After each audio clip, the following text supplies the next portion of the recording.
Assalamualaikum warahmatullahi wabarakatuh. Kenalkan, nama saya Muhammad Habibur Rahman dengan NIM 2113614. Yang sekarang saya akan mempresentasikan geografi tanah, yaitu topik 2, komposisi tanah. Definisi komposisi tanah. Komposisi tanah merupakan komponen penyusun tanah, di mana tanah berkembang dari bahan induk yang berasal dari batuan induk dan bahan organik yang berasal dari makhluk hidup di sekitarnya. Keberadaan air di dalam tanah menempati pori-pori tanah sehingga berguna untuk melarutkan unsur hara dalam tanah, membantu proses pelapukan bahan induk menjadi tanah, sedangkan kandungan udara yang terdapat di dalam tanah memungkinkan mikroorganisme tanah dapat hidup. Kemudian, bahan-bahan tersebut membentuk bagian padat tanah. Oleh karena itu, kandungan mineral organik, air, dan udara berperan penting dalam penyusun tanah. Tanah terbentuk dari transformasi zat mineral, organik, air, dan udara. Berikut komponen komposisi tanah. Yang pertama, mineral dengan 45%. Yang kedua, bahan organik dengan 5%. Yang ketiga, air 20-30%. Yang keempat, udara 20-30%. A. Mineral. Mineral tanah merupakan bahan organik tanah yang terdiri dari berbagai ukuran, komposisi, dan jenis mineral. Mineral tanah berasal dari hasil pelapukan batuan-batuan yang menjadi bahan induk tanah. Pada mulanya, batuan dari bahan induk tanah mengalami proses pelapukan dan menghasilkan regolit. Pelapukan lebih lanjut menghasilkan tanah dengan tekstur masih kasar. Ukuran mineral tanah sangat beragam, mulai dari ukuran sangat kasar sampai dengan ukuran yang sangat halus seperti mineral lain. Mineral liat hanya dapat dilihat dengan bantuan mikroskop elektron. Sifat mineral liat ditentukan dari: yang pertama, susunan kimia pembentuknya yang tetap dan tertentu, terutama berkaitan dengan penempatan internal atom-atomnya. Yang kedua, sifat fisiko-kimia dengan batasan waktu tertentu. Yang ketiga, kecenderungan membentuk geometris tertentu. Komposisi mineral dalam tanah sangat tergantung dari beberapa faktor sebagai berikut. Yang pertama, jenis batuan induk asalnya. Yang kedua, proses-proses yang bekerja dalam pelapukan batuan tersebut. Yang ketiga, tingkat perkembangan tanah. Yang kedua, bahan organik.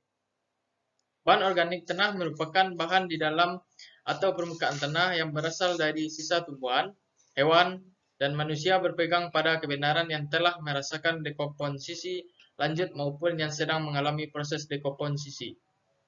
Secara substansi, bahan organik tersusun dari bahan humus dan non-humus. Macam bahan organik. Yang pertama, bahan non-humus. Bahan non-humus meliputi bahan yang sedang terdekomposisi.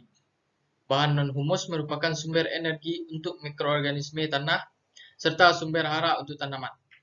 Melalui proses mineralisasi, bahan organik akan tersedia unsur hara mikro maupun makro. Sedangkan bahan humus mengandung unsur hara seperti NH4, NO3, SO4, S, H2PO4. Yang kedua, bahan humus. Bahan humus merupakan bahan yang telah terdekomposisi dan merupakan lapisan tanah yang paling subur. Humus benar berpengaruh memperbaiki bangun tanah, meningkatkan kapasitas pertukaran kation dalam tanah, penyangga pH tanah, dan meningkatkan kekuatan simpan lengas. Selain itu, bahan organik juga berpengaruh yang kuat di dalam agregasi tanah dan pembentukan bangun tanah, yang berpegang pada kebenaran untuk pertumbuhan tanah, sehingga pada gilirannya memperbaiki drainase dan permeabilitas, penetrasi akar, dan meningkatkan ketahanan terhadap erosi. Faktor yang mempengaruhi kandungan organik tanah. Kandungan bahan organik tanah sangat bervariasi, dari yang rendah sampai tinggi atau sangat tinggi. Faktor-faktor yang mempengaruhi agungnya kandungan bahan organik tanah adalah: yang pertama, iklim. Yang kedua, tipe penggunaan lahan. Yang ketiga, bangun-bangun lahan. Yang keempat, aktivitas manusia. Yang ketiga, udara. Udara yang berada dalam ruang pori-pori tanah merupakan fraksi gas dalam sistem dispersi. Fungsinya sebagai sumber O2, CO2, N2. Yang pertama, O2. untuk pernafasan akar, mikroorganisme, dan jasad atau hewan dalam tanah. Yang kedua, CO2 untuk dekomposisi dan pelarutan hara. Yang ketiga, N2 sebagai suplai tanah. Faktor yang mempengaruhi udara tanah. Aktivitas biologis dalam tanah tergantung. Yang pertama, akar tanaman. Yang kedua, mikroorganisme atau jasad dalam tanah. Kecepatan pertukaran udara tanah dan atmosfer tergantung. Yang pertama, tanah, tekstur, struktur, BO, KL, temperatur. Yang kedua, iklim, angin, tekanan udara, suhu. Yang ketiga, kedalaman dari muka tanah. Yang keempat, air tanah. Menurut para ahli, definisi air tanah diantaranya sebagai berikut. Yang pertama, menurut Bauer pada tahun 1978. Air tanah merupakan sejumlah air di bawah permukaan bumi yang kemudian dapat dikumpulkan dengan sumur-sumur, terowongan, atau sistem drainase dengan pemompaan. Dapat juga disebut aliran secara alami akan mengalir ke permukaan tanah melalui rembesan atau suatu pancaran. Yang kedua, menurut Peter pada tahun 1994, air tanah merupakan air yang tersimpan pada lajur jenuh hingga kemudian bergerak ke berbagai lapisan dan batuan tanah di bumi sampai air tersebut keluar sebagai mata air atau terkumpul dalam satu danau, kolam, sungai, dan laut.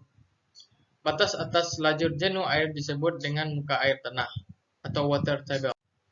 Yang ketiga, menurut Sumarto, tahun 1989. Air tanah merupakan air yang menipati rongga-rongga dalam lapisan geologi.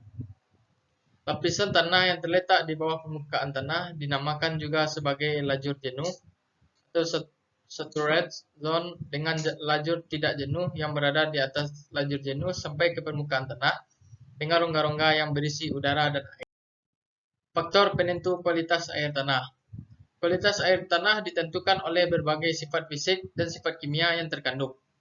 Berdasarkan sifat fisik, kualitas air dapat diketahui mulai dari warna, bau, rasa, kekeruan, kekentalan, dan suhu air. Rasa air tanah juga dipengaruhi oleh unsur-unsur garam yang terlarut atau tersuspensi dalam air.